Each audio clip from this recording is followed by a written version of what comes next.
God's grace for hallelujah. It's been a year na kami po ay focus or naglaan ng panahon na sinuko ang lahat sa Panginoon. I remember this last year, around July, or June, July, and it's been August. Ang bilis mo ng panahon, hindi ba? Happy August po sa lahat. At sa lahat po ng mga birthday sa August. Okay, next year ulit. Praise the Lord. This month will be a blessed month, most likely. By God's grace, ay mukhang marami mag-birthday. Isa na po ang lingkod. Amen.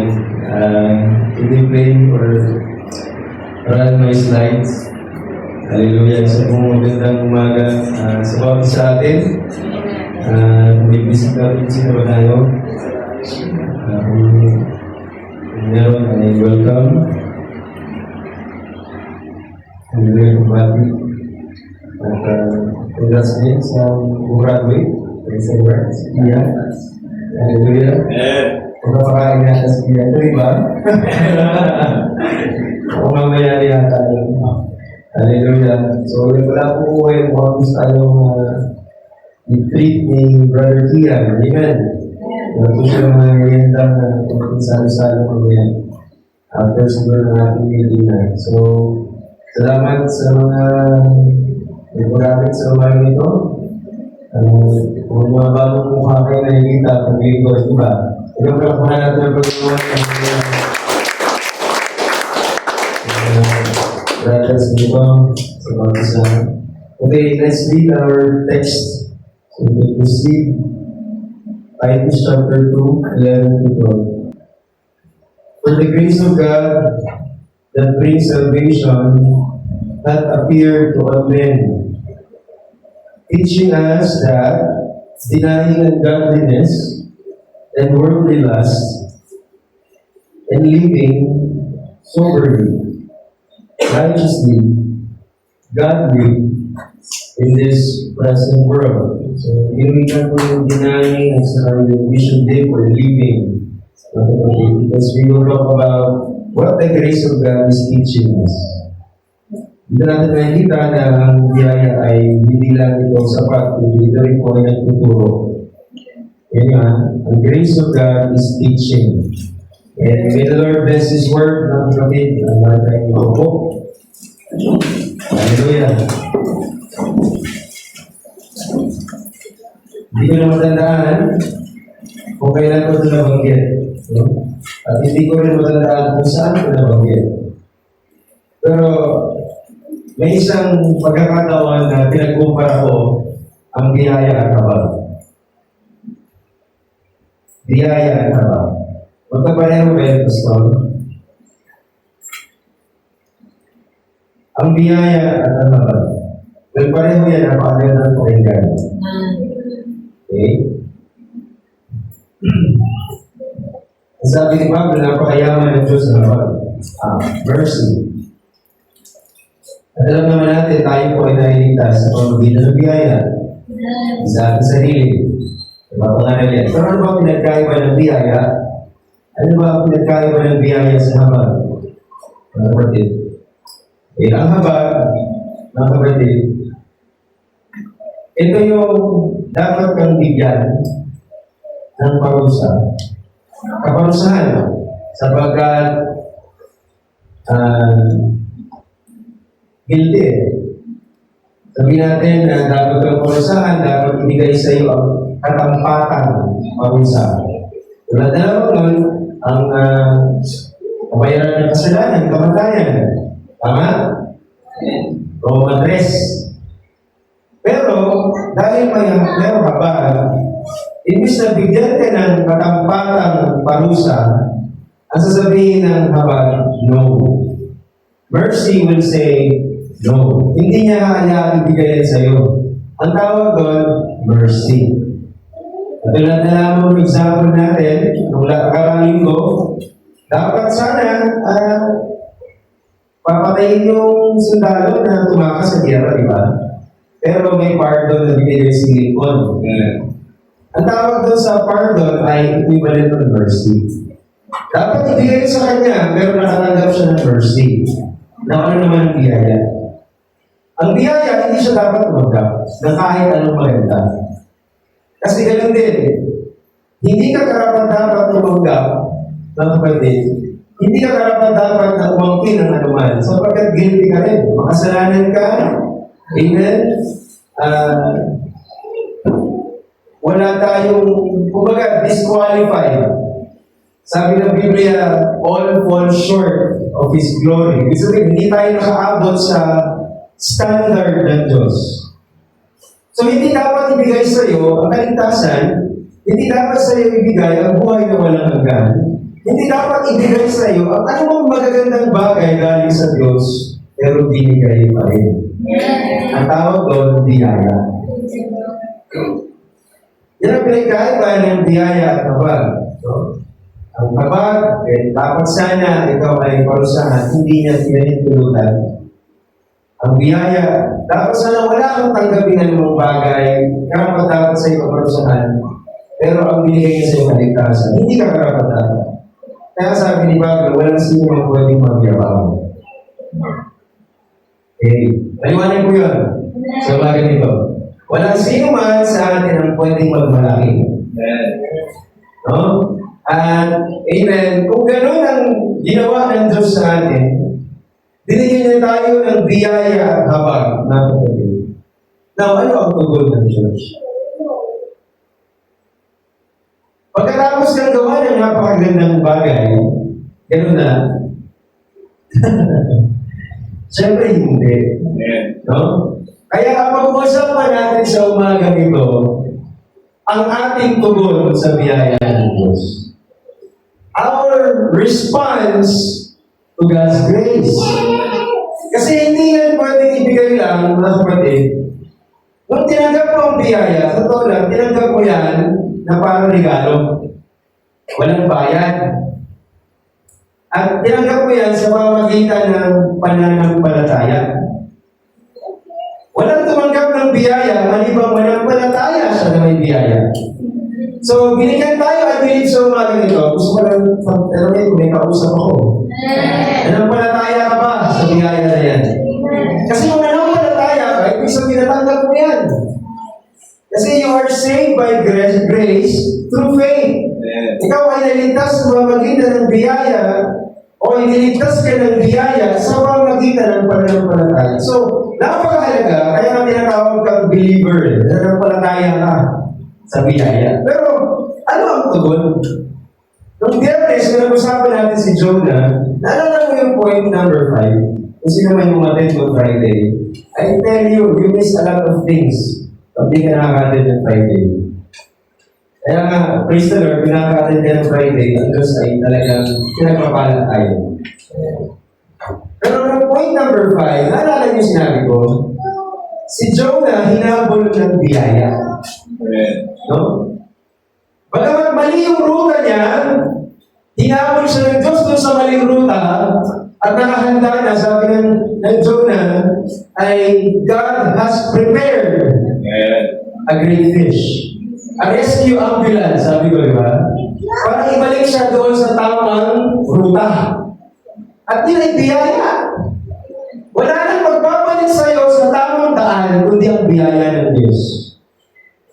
Yun ang ibig sabihin ng pinangaral natin ng Friday sa point number 5. Grace will chase you down. So, kung ang biyaya ay hinabol ka at say, natagpuan ka. Alam naman natin, kung natagpuan ka ng biyaya, hindi ka karapat-dapat. Awit yan eh. Sundulang biyaya, habang hindi karapat-dapat, pag-ukulan ng hubag.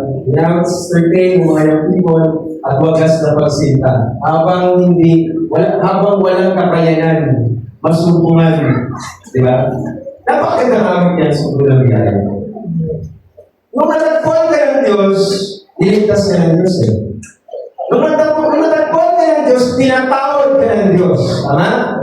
Nung natagpuan ka ng Diyos, inunawa ka ng Diyos. Hindi ka hinatulan. Dapat sana hatulan ka. But God is rich in mercy, hindi hindi kayo natulad. At biyaya ang natanggap mo. Now, nung natanggap mo itong word, nung natagpuan ka ng biyaya, mga kapatid, binigyan ka ng biyaya ng pagkakataon na lumakad sa tamang daan. Sa daan ng Diyos. Pero ang tanong dito, paano ka lalakad? How, Pastor? Kung natagpuan ako ng biyaya, paano ko lalakad sa tamang daan? Ngayon, ang tawag doon sa paglakad mo, or yung gagawin mo pala, ang tawag doon, pagtugon. Kasi nakita mo ang biyaya, so kailangan mo tumugon. Kailangan mo mag-responde. Maraming paraan ng pagtugon. At kukuha na ako ng isa. At yun ang pag-uusapan natin ngayong umaga. It's a series. Ngayong umaga, isa sa pagtugon or pagtugon na ang biyaya dumating sa iyo, mga kapatid, ay yung tinatawag na modesty. Iba kasi ang perception ng mga tao sa modesty. Ang tingin ng mga tao sa modesty, dress code. Okay? This is where it's interesting in the message. Modesty is not a dress code. Modesty is not anti-fashion. And most of all, modesty is not do's and don'ts. I will bring something this morning about modesty. Hindi ito, Pastor, bawal yan, bawal to. Hindi ganyan ang modesty. So, I want to get your attention about modesty. Because modesty is your response to God. Nakita mo yung biyaya? Now, ang modesty sa Tagalog, kahihinan eh. Ang modesty sa Tagalog, kabanalan. Sinasabi ng marami. No? Ang katunayan, bakit kailangan natin tumugon sa biyaya? Kasi inalis ka ng biyaya sa kasalanan eh. Tapos babalik ka ulit doon sa makasalanan buhay. Ano ang sense, di ba? Inalis ka ng Diyos sa makasalanan bumuhay, tapos, di ba, i-preach mo ang mabiyayang kaligtasan, tapos walang guide kung paano ka tutuwid or itatama ang lahat ng mali. Papasok dyan ang holiness, papasok dyan ang modesty as your response to God and as your shield against the world's immorality. Amen. This world is falling apart. One of the reasons bakit pinaulanan ng apoy ng Diyos ang Sodoma at Gomorrah, because of immorality. Isa sa mga bagay bakit dinunaw ng Diyos, mga kapatid, ang panahon ni Noah, kasi nakakita rin siya ng immorality. Ang mga anak ng Diyos, ng mga pag-asawa, ng anak ng tao, ayaw ng Diyos yun eh. So, totoo lang. There is modest spirit na gusto makuha natin sa salita ng Diyos, mga kapatid. Dito papasok ang modesty na hindi ito dress code. Hindi ito fashion label ng message believer. It is more than that. Because this world is full of morality or immorality. At talagaan mo, hinango ka na ng Diyos sa kamulong na yan. Dito papasok ang Titus. Yes. Kasi ang Titus, pinapaliwanag ni Pablo kay Titus na ang biyaya ng Diyos dumating sa lahat, nagpakita sa lahat. Lahat, sabi niya, appear to all men. Ang biyaya, nagdala ng, basahin natin. Salvation. Basahin natin sa ba? Salvation. Tagalog, kaligtasan. Ang dala ng biyaya, kaligtasan. Praise the Lord. Amen. Nagtapos pa siya doon? Tama. Teaching us. The grace of God brings salvation. The grace of God teaching us. Ibig sabihin, kung ang biyaya na nagligtas sa iyo, ay ang biyayang magtuturo sa iyo. Amen. Maliwanag? Amen. Hindi nakakalito, ano? Ang nagliligtas sa iyo, tuturuan ka rin. Para hindi ka na bumalik doon. Kaya ako na yung tinuro. Deny! Ako na yung tinuro sa iyo. Denial! Matuto kang humindi, kapatid. Hanggat hindi ka marunong humindi, hindi ka sumusunod. Hindi ka naman sumusunod. There is a reason why denial is the first step the reason. You deny things na alam mo maapektuhan yung naligtas sa'yo, yung relasyon mo sa Kanya. You have to know how to deny, my friend. Ang i-deny mo, ungodliness, ano bang bagay na hindi kalooban ng Diyos na nagligtas sa'yo at nagbigay ng biyaya sa'yo. Amen. There's always two sides of this. May sides ng Diyos, may sides ng kaaway. Sa libutan. Doon ka galing, hinango ka niya, galing sa putik ng kasalanan, hinango ka niya, at binigyan ka niya ng biyaya, at makamundong pita. So, pag natinay mo yan, saka ka mamuhay ng soberly, righteously, godly. Huwag ka agad maging godly, huwag mong i-mix. Tagalogin mo na, sister. In this present world. Present. Hindi tayo nanonood, hindi tayo nag-uusap ng bukas. Nakaraan, present. Sabi kanina. Sapagkat napakita ang biyaya ng Diyos na may dalang kaligtasan sa lahat ng mga tao na nagtuturo sa atin upang tumanggi o pagtanggi natin sa kalimutan. Yan yung ungodliness. At sa mga kahalayan ng sanlibutan, marunong ka dapat tumanggi dyan. Mga pornography, mga mahalay na mga pinapakita ng sanlibutan, marunong ka dapat tumanggi. No? At marapat na mabuhay tayong may pagpipigil, sobriety, yung sa kanina. Matuwid, banal, righteous, holy, sa panahong kasalukuyan ng sanlibutan ito. Ang faith is now. Sabi sa amen. Hindi ito bukas, hindi ito mamaya. So kung kaya mo itong sampalatayanan, hallelujah, pagtanggi, hindi ito mamaya, ngayon. It's learning how to deny. That's what the grace teaching us. Si Jesus mismo nagsabi, yan may mga verses sa Bible. Ito example lang yan ng mga denial sa Bible. Sabi ni Jesus sa number 1, if anyone deny, or if anyone will come after me, kung gusto sumunod sa akin, deny himself, sabi niya. And take up his cross daily and follow him. So before you can follow Christ, you need to deny yourself. Tanggihan mo yung sarili mo. Tanggihan mo yung mga pangangailangan nito. Kasi siya mismo, inoferan siya ni Satanas sa Matthew chapter 4. Yeah. Buong yaman ang sanlibutan, sabi ni Satanas, sa'yo na yan, lumuhod ka lang sa akin. Pero tininayan ni Jesus. Sabi niya, sinasabi ng salita ng Diyos. O, diba? Ang pinili niya, salita ng Diyos. Ang Diyos lang ang sasabayin mo. Hindi ang mga kayamanan na yan, sabi niya. Si Daniel, dininay niya yung karne ng hari na Nebukadnezar. Kasi alam niya, pag tinanggap na yun, parang tinanggap niya yung paraan ng pagsamba, yung paraan ng kanilang pagmumuhay. At yun daw ay ikarurumi niya, defile her. Kaya hindi siya kumain ng karne ng hari. Imbes na kinain niya, ang kinain niya, paborito ng mga Ilocano, kulay. Alam niyo yung kulay na kapatid. At sabi ng Biblia, mas malalakas pa sila, mas matitipuno pa sila kaysa sa mga taga-Babylonia. Tinanggihan niya yung pagkain ng hari. Tinatanggihan natin yung mga isinusubo sa atin ng sanlibutan ito. Marunong na dapat kumagin. No? Higit sa lahat si Moses, dinilay niya, may sabi ng Hebrews 11:24-26, kayamanan ng Egypto ay naghihintay sa kanya. Siya ay kasunod na magiging paraon. Pero niyakap niya ang affliction, ang mga pagdurusan ng mga anak ng Diyos, kaysa na maranasan niya ang pleasure ng Egypto for a season.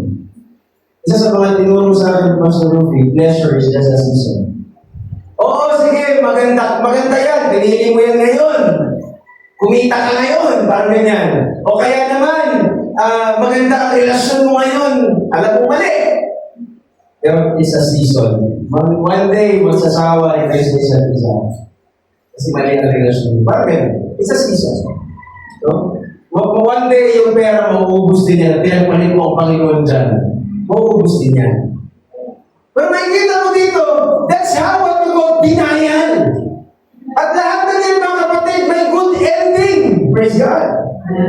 Hindi sila pinabayaan ng Panginoon. Si Moses nga, hindi naman niya talaga, alam mo ang kinagawa ni Moses? Hindi lang kasalanan eh. Listen, alam mo talaga ni Moses? Something attractive. Attractive. Pag in-attract ka ng sanlibutan, minsan doon ka niya lahat nilalakad at makawala na sa iyo sa paligid mo ang puls ng Panginoon. Kaya sabi ng Panginoon, deny yourself. Lahat na na-attract ka, i-deny mo yan. Lalo kung yan ay maglalayo sa iyo sa Panginoon. Sabi sa Amen. Amen. So, isang bagay na nilagay ko talaga dito, mga kapatid. Kung hindi ka marunong tumanggi, hindi mo matututunang sumunod. Tandaan mo, every say yes mo kay Lord is a no into something. Amen. But whenever you say no to God, it's yes into something. So don't you ever say no to grace of God. Amen. Because you will say yes to something else. So you always say yes to your Lord. Sabi ng Panginoon, ang yes mo, yes dapat. Ang no mo, no mo dapat. Walang, kung gusto maglingkod, yes, maglingkod ka. Hindi yung half. Walang ganun. Walang neutral. Sa sasakyan, kapag neutral, hindi umaandar. Ibig sabihin, ganun din. Kung hindi ka marunong tumanggi, hindi ka nauusan sa pananampalataya. So, say amen. So, ano ang biyaya? Sabi dito, no? Sapagkat nagpakita ang biyaya ng Diyos at ito'y nagturo sa atin upang ano daw tanggihan natin? Kalimuan.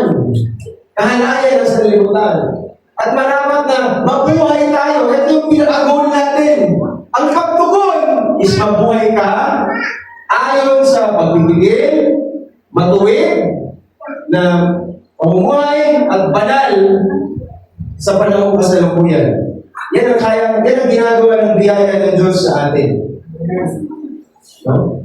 Praise God. Ito mo kayo.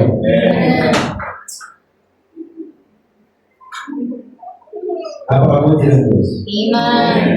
Na tinuturuan niya tayo. Amen. Na walang biyaya. Sabi ng prophet, ang biyaya, Englishin ko muna yun sa iyo. Pero alam ko naman dito sa inyo, nakakaintindi na po na English. Grace is what God does for you. Ito yung ginawa ng Diyos sa iyo. At ang mga gawa naman, na ginagawa mo ngayon, yung pagtanggi, pagsusuot ng kabanalan at lahat, yan naman ang ginagawa mo para sa Panginoon. It's grace that brings you to God. Ang biyaya ang nagdala sa iyo sa Panginoon, sa Diyos. At ang gawa, mga gawa, yan naman ang ginagawa mo para sa Diyos. Okay, sa mga other code, brother Barnum, wala na po dyan. Habang gumagawa ka ng mga bagay na ito ay pagpapakita mo ng appreciation sa ginawa ng Diyos sa iyo. Walang sino man kasi, or walang anumang pera, gawa, o anumang kabutihan ang mag-aalis sa iyo sa kasalanan. Tanging tugulan ng Panginoon Jesus Cristo. Amen. So wala talagang ibang paraan para maligtas ka, maliban na lang iligtas ka ng Panginoon sa Kristo na bayo. Amen. So, as an appreciation, ngayon, meron response or meron pagtugon, mga kapatid. At ang pagtugon na yun ay sa mga magitan ng gawa. Ang gawa, hindi ka gumagawa para maligtas. Kundi ang gawa, ito ay ginagawa mo sapagkat ikaw iniligtas. At ibinabalik mo lang sa Panginoon. Ibig sabihin, kung merong hinihintay na pagtugon o paggawa ang Diyos sa iyo, ang sinasabi ng biyaya, hindi niya sinasabi na sapagkat may biyaya ang natanggap, pwede mo ka nang mamuhay kung paano gusto mo. Hindi yan biyaya. Kasi may guide siya eh. Meron siyang sinusundang guide na ayon sa kanyang kalooban. Again, ililigtas kanya sa kasalanan, tapos mamumuhay ka sa kasalanan, eh di wala rin sense. Right. Amen ba, Ellie? Opo. Kaya nga, meron kang pagtugon, at ang pagtugon na ito ay ayon sa kalooban ng Diyos. Amen. Ang sinasabi ng biyaya ganito, iniligtas kita, mamuhay ka ngayon ayon sa kalooban ko.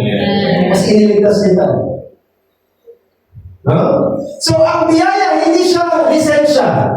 It's not a permission to remain in sin or to sin.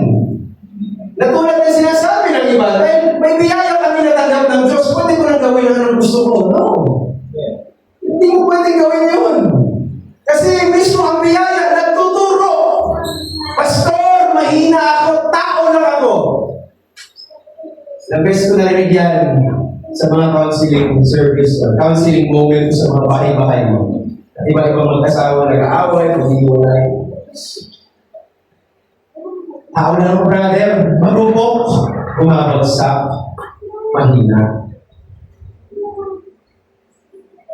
Hintayin ko yung malamnam niya sinabi niya. Sabihin ko rin, tao ka. Pero ikaw ang tao na binigyan ng biyaya ng Diyos para pagtagumpayan yan. Kung hihinto ka lang na tao ka lang, totoo naman yun. Pero hindi ang buong katotohanan. Kasi binigyan ang tao ng biyaya para trabahuhin ang sarili niya. Hindi ba yun? Ang biyaya mo, tinatrabaho tayo. Maniwala kayo sa hindi. Akala mo ang biyaya, alam na ng biyaya, ganito ka ba ako biyaya? Pinatawad ako ng Diyos, pahala na ako. At at the end, ligtas pa rin ako. Hindi ganun ang biyaya. I can prove it to you, hindi ganun ang biyaya. Kasi grace is God's power and God's instruction to come out of sin. Merong ibibigay sa yung kapangyarihan ng Diyos na dahil, sabi mo nga, hindi ka karapat-dapat, pero binigyan ka ng ganun, isang kapangyarihan at yung kapangyarihan na yun para pagtagumpayan lahat ng kahinaan ng laman. Okay, wala pong pinagkaya ko sa inyo. Manginginom din ako. Naging addict din ako sa mga ano-ano. Kapatid. No? Pero may biyaya kasi ng Diyos na kumikilos. Pruweba. Sino ba ng pruweba? Verse. Unang Korinto, 15:10. Sabi ni Pablo, tandaan niyo si Pablo ang nangusap. Unang Korinto, 15:10. Darapat sa pamamagitan ng biyaya ng Diyos, ako ngayon ako. Wala na siya magagawa dyan. Biyaya ng Diyos yan eh. Dahil ito sa biyaya ng Diyos, I am what I am. Hindi mo pwedeng baguhin. Ako ngayon ako. At ang kanyang biyaya na ibinigay sa akin ay hindi nawawala ng kabuluhan, bagkus ako'y malabis na nagpagal. Take note ng word na nagpagal. Nagtrabaho, gumawa, works, labor, effort, sacrifice. Sabihin mo na, lahat ng effort mo sa church, lahat ng tithes mo, offering mo, lahat ng ginagawa mo, nagpagal. Sabi niya, malabis ako nagpagal. Kasi hindi na wala ng kapunuhan yung biyaya na binigay sa akin. At yung pagpapagal ko, higit sa kaninuman. Sabi ni Pablo, baka man, hindi ako ang nagpagal, kundi ang biyaya ng Diyos na sumasa akin. Amen. Hindi mo ikaw yan. Hindi ikaw talaga ang nagpapagal. Biyaya ng Diyos yan. Ako nagpapasalamat ako sa mga papuri na sa buong taon, mga kapatid, nakita niyo yung effort ng Brother Edson, ng pamilya, na palit-panahon kami sa Angeles at Tarlac para lang makapag-service dito. Malahin mo talaga. Kailangan mo gumising ng maaga at minsan maaga ka pa sa mga teoriko. Sa pool. Yung malayo, siya pa yung nagbukas ng church. Wala yung sinasabi sa inyo, hindi ako. Biyaya yun sumasa amin. Awan nyo? Kung meron mong dahilan kung kami nagtagal, sabi ko lagi, biyaya yun ni Lord. Biyaya, yung biyaya, ito kasi naisip ko nun, unang Korinto, 15:10. Kahit anong pagpapagal, kahit anong ilagay mo dyan, anong gawin mo sa harapan, anong gawin mo dito, kapatid, biyaya yun. Walang sarili, hindi mo yung pwedeng ipagmalaki. Sabi sa Amen. Kaya palakpakan natin ang biyaya ng Panginoon. Nakasalamat po sa biyaya ng Panginoon. Hallelujah. Yan ang biyaya ng Diyos. Kailangan mo